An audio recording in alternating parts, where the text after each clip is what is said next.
પ્રિય મિત્રો, આપણે બધા આપણા પોતાના પરિવારમાં માતા અને પિતાની ભૂમિકા ભજવીએ છીએ. તમારા પરિવારના સભ્યો જીવનમાં પ્રગતિ કરી શકે તે માટે શું તમે આ ભૂમિકા ખૂબ જ પ્રામાણિકતાથી અને સારી રીતે ભજવો છો?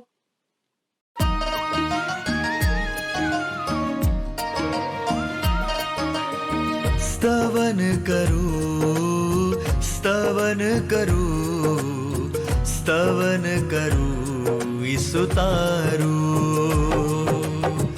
वचन सुनीने ग्रहण करूं सहु તેને પંથે ચાલું. સ્તવન કરું, સ્તવન કરું, સ્તવન કરું ઈસુ તારું.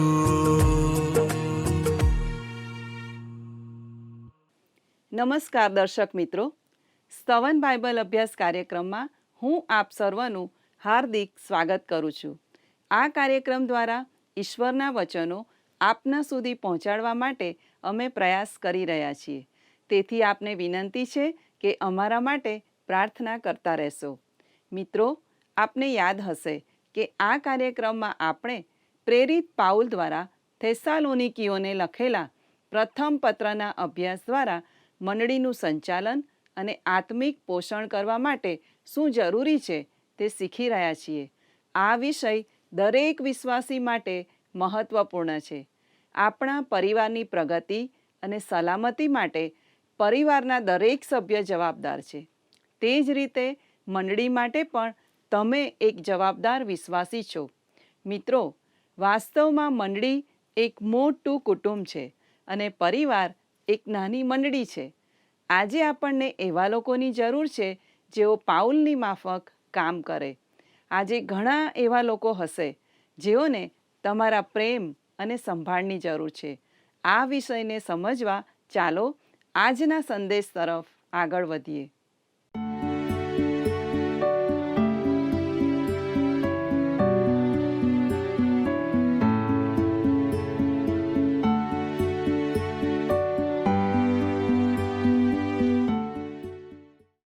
નમસ્કાર મિત્રો, આજના આપણા આ કાર્યક્રમમાં આપ સૌને મળતા મને ખૂબ આનંદ થાય છે. આજે આપણે પહેલા થેસ્સલોનિકા 2 અધ્યાય તેની 8 થી 13 કલમોનો અભ્યાસ કરીશું. બાઇબલનો આ વિભાગ સંત પાઉલ દ્વારા જેઓને પ્રભુ ઈસુ ખ્રિસ્તની સુવાર્તા આપવામાં આવી તેઓ પ્રત્યેના ઊંડા પ્રેમ અને પ્રતિબદ્ધતાની જીવંત ઝલક પ્રદાન કરે છે. ભલાઓ, પહેલા થેસ્સલોનિકી 2 અને 8 આ પ્રમાણે જણાવે છે, વળી અમે તમારા પર બહુ મમતા રાખીને તમને કેવળ દેવની સુવાર્તા પ્રગટ કરવાને જ નહીં પણ અમારા જીવો પણ આપવાને રાજી હતા, કારણ કે તમે અમને બહુ પ્રિય થઈ પડ્યા હતા. વહાલા મિત્રો, આ કલમ દર્શાવે છે કે સંત પાઉલને થેસ્સાલોનિકાના વિશ્વાસીઓ પર ખૂબ જ પ્રેમ હતો. તેથી તેણે તેમને ઈશ્વરનો શુભ સંદેશ પ્રગટ કર્યો હતો. ફક્ત શુભ સંદેશ જ નહીં પણ આ વિશ્વાસીઓ માટે સંત પાઉલ પોતાનું જીવન અર્પી દેવા માટે પણ તૈયાર હતા. વહાલા મિત્રો, ત્યારબાદ પહેલા થેસ્સલોનિકી 2 અધ્યાય તેની 9મી કલમ આ પ્રમાણે જણાવે છે, ભાઈઓ, તમે અમારો શ્રમ તથા કષ્ટ સંભાળો છો, કેમ કે તમારામાંના કોઈને ભારરૂપ ન થઈએ માટે અમે રાત દહાડો કામ કરીને તમને દેવની સુવાર્તા પ્રગટ કરી. વહાલા મિત્રો, શ્રમ, કષ્ટ અને રાત દિવસ કામ એ તો એક માં જેવી વ્યક્તિ જ કરી શકે, ખરું ને? એક યુક્તિ છે કે માણસનું કામ સૂરજ ઉગવાથી તે આથમવા સુધીનું હોય, પણ એક માનું કામ પુરુષ કદીએ કરી શકે નહીં. માતાને કોઈ પગાર મળતો નથી, સંત પાઉલ પોતા વિશે જણાવે છે કે તે પોતે કોઈ નોકરિયાતની જેમ પગાર મેળવતો નહોતો. નોકરિયાતની જેમ તે કોઈ યુનિયનનો સભ્ય ન હતો. જો માતા 8 જ કલાક કામ કરે તો, જો માં હડતાળ પાડે તો, જો માં પોતાના હકોની માંગણી કરે તો, માતા તો રાત ને દિવસ કામ જ કર્યા કરે છે. કોઈ અપેક્ષા કે માંગણી વગર માતા રાત દિવસ બાળકો અને કુટુંબની સંભાળ લે છે. કુટુંબ, પતિ અને બાળકો માટે માતાનો પ્રેમ, લાગણી અને કાળજી માતા પાસે સતત અને સતત કામ કરાવે છે. તેથી આવું કામ તેને નોકરી જેવું લાગતું નથી. ખરું ને મિત્રો? ભલાઓ, સંત પાઉલ થેસલોનિકીની મંડળી માટે આવો જ પ્રેમ ધરાવે છે. તેથી તેણે તેઓ માટે રાત દિવસ મહેનત કરી. આપણે પણ એકબીજા પર પોતા જેવો પ્રેમ કરવાનો છે. બીજાઓનું ભલું કરવા અને તેઓના ઉદ્ધાર માટે મહેનત કરવાની છે. જેમ એક માતા મહેનત કરે છે તેમ. ભલાઓ, આવો આપણે આગળ અભ્યાસ કરીએ. હવે આપણે પહેલા થેસલોનિકી 2 અધ્યાય તેની 10મી કલમ જોઈએ. ત્યાં આ પ્રમાણે નોંધવામાં આવ્યું છે, તમો વિશ્વાસીઓની સાથે અમે કેવી રીતે પવિત્રતાથી, નીતિથી તથા નિર્દોષપણાથી વર્તતા હતા તે વિશે તમે સાક્ષી છો અને દેવ પણ સાક્ષી છે. વાલા દર્શક મિત્રો, સંત પાઉલના જીવન અને વર્તન વિશે થેસલોનિકાના વિશ્વાસીઓ સાક્ષી બન્યા હતા. સંત પાઉલનું તેઓ પ્રત્યેનું વર્તન કેવું નમૂનારૂપ હતું. પવિત્રતાથી, એનો અર્થ ઈશ્વર પ્રત્યે પોતાની ફરજ વિશે સંત પાઉલની કાળજી અને ગંભીરતા. વાલા મિત્રો, આ તો પવિત્રતાનો નમૂનો હતો, પવિત્ર જીવનનો ભાગ હતો. નીતિથી એટલે માણસો પ્રત્યેના પાઉલના વર્તનની કાળજી. ભલા દર્શક મિત્રો, ઈશ્વર પ્રત્યેની ફરજમાં નૈતિકતા અને ન્યાય, તે બંનેની તે સેવા કરી રહ્યો હતો. વાલા મિત્રો, સમર્પિત ખ્રિસ્તી અથવા વિશ્વાસી એને જ કહેવાય જે ઈશ્વર આગળ પવિત્ર જીવન જીવતો હોય. તે પોતાનું અંગત જીવન ઈશ્વરની હજુરમાં ગાળતો હોવો જોઈએ. પોતાના કામ ધંધામાં અથવા નોકરીમાં માલિકની હાજરીમાં જ નહીં, પણ માલિકની ગેરહાજરીમાં પણ પ્રમાણિક રહેનાર હોવો જોઈએ. ઈશ્વર સતત હાજર છે અને તેઓ મને નિહાળે છે તે યાદ રાખીને પોતાની નોકરી આપણે સંપૂર્ણ વફાદારીથી કરવી જોઈએ. નિયમિત રીતે પ્રભુ મંદિરમાં જઈ ઈશ્વરનું ભજન કરવાથી, થોડા આંસુ સારવાથી કે કોઈ આપણા માટે પ્રાર્થના કરે તેથી આપણે સમર્પિત ખ્રિસ્તી કે વિશ્વાસી બની જતા નથી. જો તમે કામમાં કે અભ્યાસમાં આળસુ છો તો તમે સમર્પિત વિશ્વાસી નથી. તમારા અધિકારી તમારે વિશે શું વિચારે છે? તમારા મિત્રો તમારા માટે શું વિચાર કરે છે? જો તમે આળસુ કે બેદરકાર છો તો તમે સમર્પિત નથી. વાલા મિત્રો, સમર્પિત જીવન પવિત્ર જીવન છે અને તે ઈશ્વરની હાજરીમાં હંમેશા જીવે છે.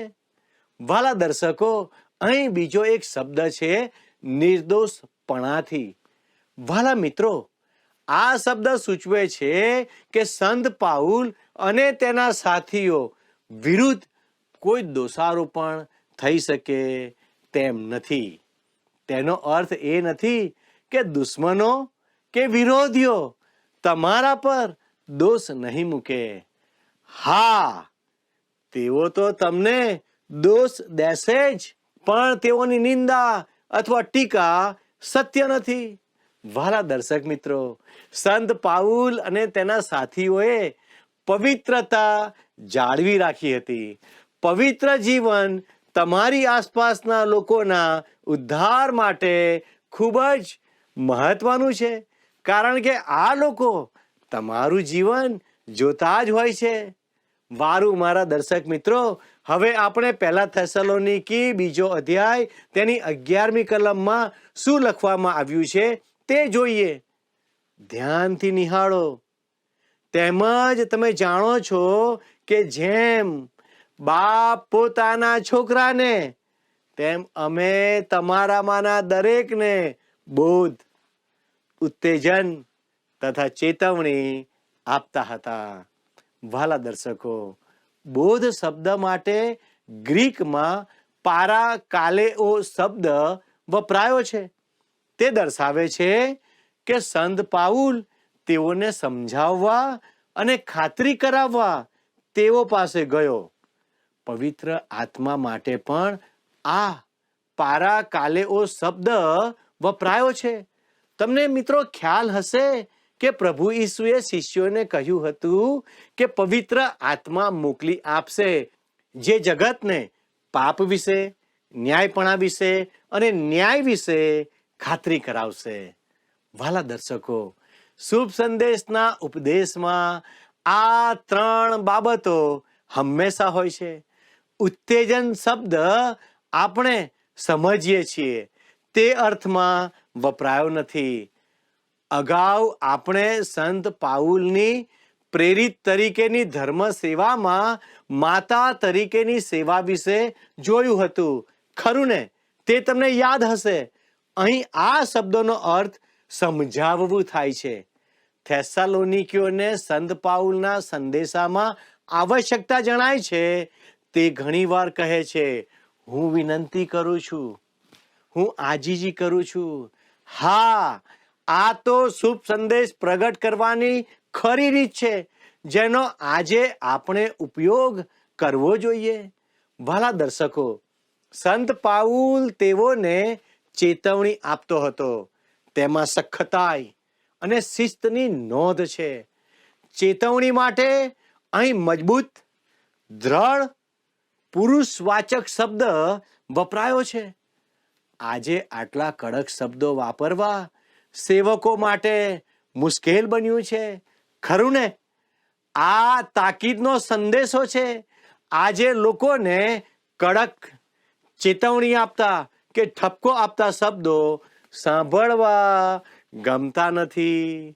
સંત પાઉલના શબ્દો દર્શાવે છે કે સંત પાઉલની ધર્મ સેવા કેવી ગંભીર અને ગૌરવી હતી. શુભ સંદેશનો ઉપદેશ સાંભળનારાઓને ચેતવણી મળવી જ જોઈએ. વાલા દર્શકો, આવો આપણે આપણા અભ્યાસમાં આગળ વધીએ અને પહેલા થેસ્સલોનિકી 2 અને 12માં શું કહેવામાં આવ્યું છે તે જોઈએ.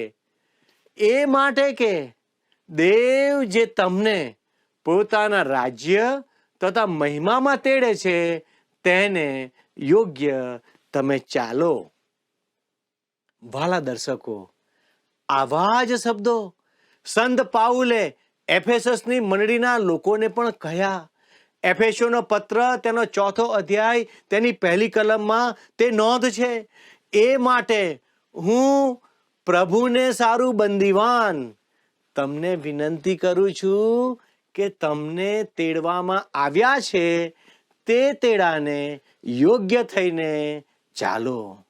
વાલા દર્શકો, ઈશ્વરે સંતોને પોતાના રાજ્યમાં તેડ્યા છે.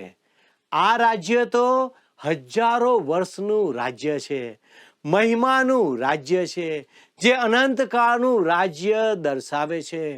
ભલાઓ, બીજા શબ્દોમાં તે તમારા જીવન માટે ઈશ્વરની મહાન યોજના અને હેતુ છે. તમે સર્વકાળ અનંતકાળના અજવાળામાં જીવો. હવે આપણે પહેલા થેસ્સલોનિકી 2 અધ્યાય તેની 13મી કલમ નિહાળીએ. ત્યાં આ પ્રમાણે નોંધ્યું છે, તમે જ્યારે અમારી પાસેથી સંદેશાનું વચન એટલે દેવનું વચન સાંભળીને સ્વીકાર્યું, ત્યારે તેને માણસના વચન જેવું નહીં, પણ જેમ તે ખરેખર દેવનું વચન છે તેમ તમે તેને સ્વીકાર્યું. એ કારણ માટે અમે દેવની આભાર સ્તુતિ નિરંતર કરીએ છીએ. તે જ વચન તમે વિશ્વાસીઓમાં પ્રેરણા પણ કરે છે. અહીં શુભ સંદેશની બીજી બાજુ જોવા મળે છે. અગાઉ સંત પાઉલે કહ્યું હતું, કેમ કે અમારી સુવાર્તા માત્ર શબ્દોથી નહીં પણ સામર્થ્યથી, પવિત્ર આત્માથી તથા ઘણી ખાતરીપૂર્વક તમારી પાસે આવી છે. વાલા દર્શકો, આ બાબત પહેલા થેસલોનિકી 1 અધ્યાય 5મી કલમમાં જોવા મળે છે. જો કોઈ વ્યક્તિ શુભ સંદેશ પ્રગટ કરે અને તે પરાક્રમ સહિત પ્રગટ થાય તો તેનો સ્વીકાર પણ ઈશ્વરના વચન તરીકે થવો જોઈએ. વાલા મિત્રો, ઈશ્વરનું વચન આપણે કેવી રીતે સ્વીકારીએ છીએ? આપણા સંદેશાની અસર એ રીતે થવી જોઈએ કે ઈશ્વરની વાણી તેમને સંભળાય. ઈશ્વરનું વચન ઈશ્વરના વચન તરીકે જ પ્રગટ થવું જોઈએ અને તેનો સ્વીકાર ઈશ્વરના વચન તરીકે જ થવો જોઈએ. તો જ તે વચન તમારામાં કાર્ય કરશે. તે સાંભળનારા અને સ્વીકારનારા બંને માટે આશીર્વાદ લાવશે. વાલા દર્શક મિત્રો, આપણે જોયું કે સંત પાઉલ ઈશ્વરનું વચન કેવી રીતે પ્રગટ કરતો હતો. ઈશ્વરનું વચન મીઠું હોવાથી તે કેટલાકને ઉત્તેજિત કરે છે. ઈશ્વરનું વચન અજવાળા રૂપ પણ છે, પણ ઘણા લોકોને અંધકાર ગમે છે, કેમ કે તેઓના કાર્યો ભૂંડા છે. વચન તો સીધે માર્ગે એટલે જીવનના માર્ગે દોરે છે. આ અધ્યાયમાં સંત પાઉલ શીખવે છે કે ઈશ્વરની મંડળીએ આ પૃથ્વી પર ઈશ્વરના કુટુંબનું પ્રતિબિંબ પાડવાનું છે. તેણે વિશ્વાસ પ્રત્યે એક માતાના અને એક પિતાના જેવા સંબંધની વાત કરી અને હવે એક ભાઈ જેવા સંબંધની વાત કરે છે. ઘણીવાર લોકો પોતાની મંડળી વિશે કહે છે, અમારી મંડળી એક કુટુંબ છે. પણ સંત પાઉલ જ્યારે મંડળીને કુટુંબ કહે છે ત્યારે તે ઈશ્વરનું કુટુંબ કહે છે, જે આ પૃથ્વી પર ઈશ્વરી કુટુંબની પ્રતિછાયા અથવા પ્રતિબિંબ છે. એક કુટુંબે તેમજ ખ્રિસ્તની મંડળીએ સમાજમાં ઈશ્વરનું પ્રકટીકરણ બનવું જોઈએ.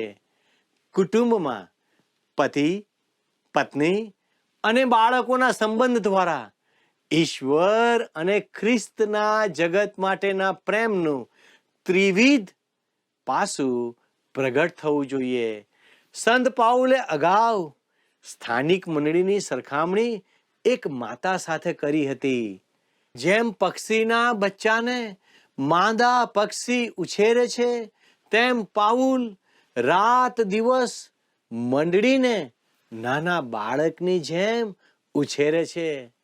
તે ફક્ત 8 જ કલાક કામ કરતો નહોતો, પણ પૂરેપૂરો સમય સતત કામ કરતો હતો. ત્યાર પછી સંત પાઉલ મંડળીને માટે એક પિતા સમાન હતો. તેની વાત કહે છે. કુટુંબમાં બાળકને માતા અને પિતા એમ બંનેના પ્રેમનો અનુભવ થવો જોઈએ. વહાલા મિત્રો, આ દિવસોમાં માતા પિતાના છૂટાછેડા અને અલગતા બાળકો માટે અતિ કરુણ બાબતો છે. ઘણીવાર બાળકને પિતાનો પ્રેમ મળતો હોતો નથી. અહીં પિતાનો પ્રેમ શિસ્તમાં દર્શાવાયો છે. સંત પાઉલ થેસાલોનિકીઓને કહે છે કે તે તેઓ માટે પિતા હતો. મંડળીમાં દિલાસો આપનારા સંતો હોય છે. લોકોને તે ગમે છે, કારણ કે દરેકને દિલાસાની જરૂર હોય છે. કોઈ આપણી પીઠ પર હાથ ફેરવે અથવા બાળકના માથે કોઈ હાથ ફેરવે તે બાબત દિલાસો અને હિંમત આપે છે. તે શારીરિક દિલાસાની ક્રિયા હોવા છતાં આનંદ આપે છે. પણ આપણને ફક્ત દિલાસાની જ નહીં પણ શિસ્તની પણ જરૂર હોય છે. પિતા શિસ્ત પાલન કરાવે છે. જો કે આજે બાળકોને અને મોટાઓને શિસ્ત ગમતી નથી. તેથી કુટુંબમાં, સમાજમાં અને મંડળીમાં પણ શિસ્તની ભારે ખોટ લાગે છે.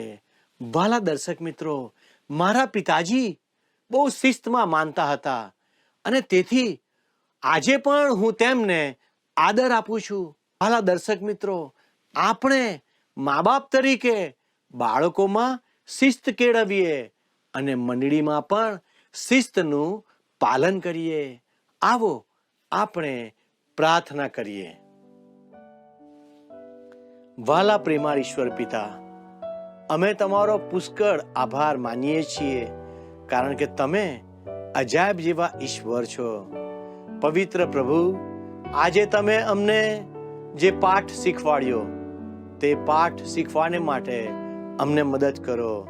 તમારા વચનને આધીન થવા અમે તમારી કૃપા માંગીએ છીએ.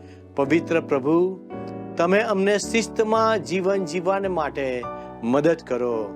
અમે અમારી મંડળીને માટે તમારી કૃપા માંગીએ છીએ. અમારા વિશ્વાસી ભાઈ બહેનોને માટે અમે તમારી દયા ચાહીએ છીએ. અમારા પાળક સાહેબોને માટે, સેવકોને માટે, સેવિકાઓને માટે અમે તમારી કૃપા માંગીએ છીએ. પવિત્ર પ્રભુ, તમે અમને મદદ કરો કે અમે માતા પિતા તરીકેનો ભાગ બહુ ચોક્કસ રીતે ભજવી શકનાર બનીએ, જેથી કરીને અમે હવે પછીની પેઢીમાં એક નવો સમાજ બનાવનારા બની જઈએ. પવિત્ર દેવ, અમારા દરેક દર્શક મિત્રોને તમારી કૃપામાં રાખો. અમારા કોઈ દર્શક મિત્ર બીમાર છે, તકલીફમાં છે, મુશ્કેલીમાં છે, કોઈ આનંદનો પ્રસંગ ઉજવી રહ્યો છે, પવિત્ર પ્રભુ, અમારી પ્રાર્થના છે એમને તમે મદદ કરો, તમે એમને સહાય કરો, એમની સર્વ જરૂરિયાતોને તમે પરિપૂર્ણ કરો.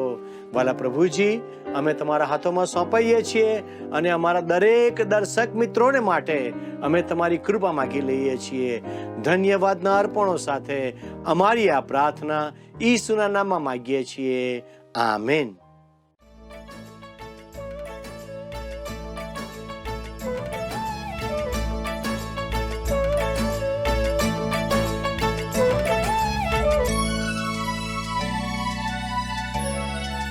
जय जय परम दयामय स्वामी, स्मारक गान करो रे. जय जय परम दयामय स्वामी, स्मारक गान करो रे. जीव जनावर अंडज पक्षी, जीव जनावर अंडज पक्षी, राय प्रजा जन जोता.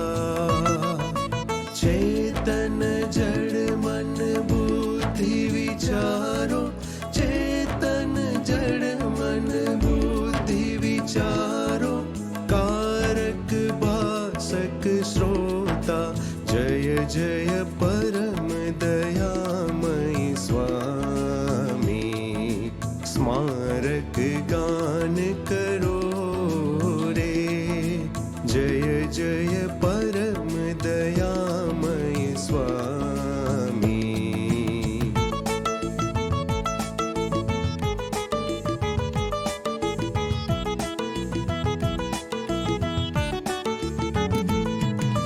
भक्त समाज निरंतर तेने, भक्त समाज निरंतर तेने, साथ भजो अनुरागे.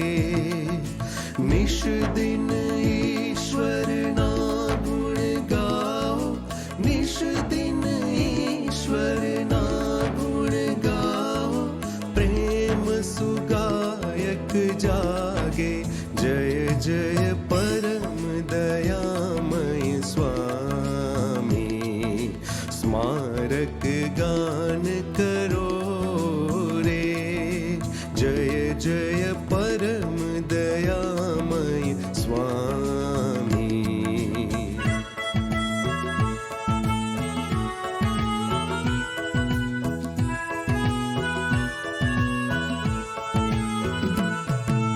ईश्वर कृत तन जीव अमारा, ईश्वर कृत तन जीव अमारा, अद्भुत कार्य अनुपा।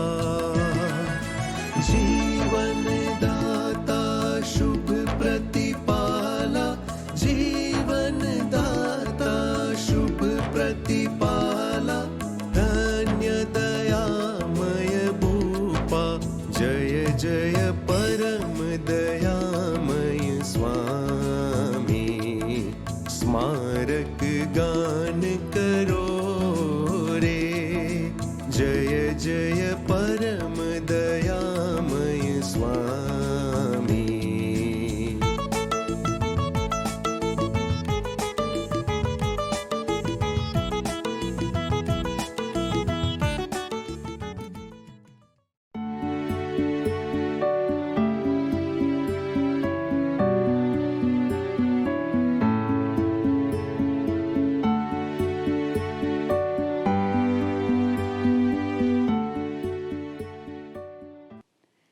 પ્રિય મિત્રો, આજે આપણે શીખ્યા કે પાઉલ થેસાલોનિકીઓ પ્રત્યે પોતાનો ઊંડો પ્રેમ વ્યક્ત કરે છે. તે ફક્ત શુભ સંદેશ જ નહીં, પરંતુ પોતાનું જીવન પણ તેમની સાથે વહેંચવા માંગે છે. પ્રેરિત પાઉલ અને તેના સાથીઓએ પોતાનું ગુજરાન ચલાવવા માટે સખત મહેનત કરી, જેથી તેઓ થેસાલોનિકીઓ માટે આર્થિક બોજ ના બને. અહીં પ્રેરિત પાઉલ વિશ્વાસીઓને પોતાના પવિત્ર, ન્યાયી, નીતિમય, પ્રમાણિક અને દોષરહિત આચરણની યાદ અપાવે છે. તે સાથે પ્રેરિત પાઉલ પોતાના ઉપદેશની તુલના એક પિતાના ઉપદેશ સાથે કરે છે, જે પોતાના બાળકોને ઈશ્વરને પસંદ પડે તેવું જીવન જીવવા માટે પ્રોત્સાહિત કરે છે. તે સાથે થેસાલોનિકીઓએ ઈશ્વરના વચનને માણસોના વચન તરીકે નહીં, પણ ઈશ્વરના વચન તરીકે સ્વીકાર કર્યો, તે માટે તેઓનો આભાર માને છે. મિત્રો, આધ્યાત્મિક પિતા તરીકે પાઉલે વિશ્વાસીઓને પ્રોત્સાહન આપ્યું, દિલાસો આપ્યો અને વિનંતી કરી. શું તમે બીજાઓને દિલાસો આપવા અને ઈશ્વરને ગમે એવું જીવન જીવવા પ્રોત્સાહન આપવા તૈયાર છો? ઈશ્વર આ બાબત સમજવા આપને સહાય કરે. મિત્રો, આજની આપણી બાઇબલ ક્વિઝનો પ્રશ્ન છે, પાઉલના શિક્ષણથી લોકોને શાનું ભાન થયું? એ. પોતાની મહેનતનું, બી. પોતાના જીવનનું, સી. પોતાના કાર્યોનું, ડી. પોતાના પાપોનું. મિત્રો, ગત પ્રશ્નનો જવાબ છે એ. ફિલિપી. અમારા આજના પ્રશ્નનો જવાબ જલ્દીથી મોકલી આપશો. દરેક પ્રશ્નનો સાચો જવાબ આપનાર વિજેતાઓના નામ દર મહિનાના પ્રથમ સોમવારે જાહેર કરવામાં આવશે. સંપર્ક માટે અમારો ફોન નંબર નોંધી લેશો. ફોન નંબર છે 94 29 37 56 10 9429375610. ઈશ્વર આપને આશીષ આપો. આમેન. શું તમને આ કાર્યક્રમ ગમ્યો? અત્યારે જ અમને મિસ કોલ કરો.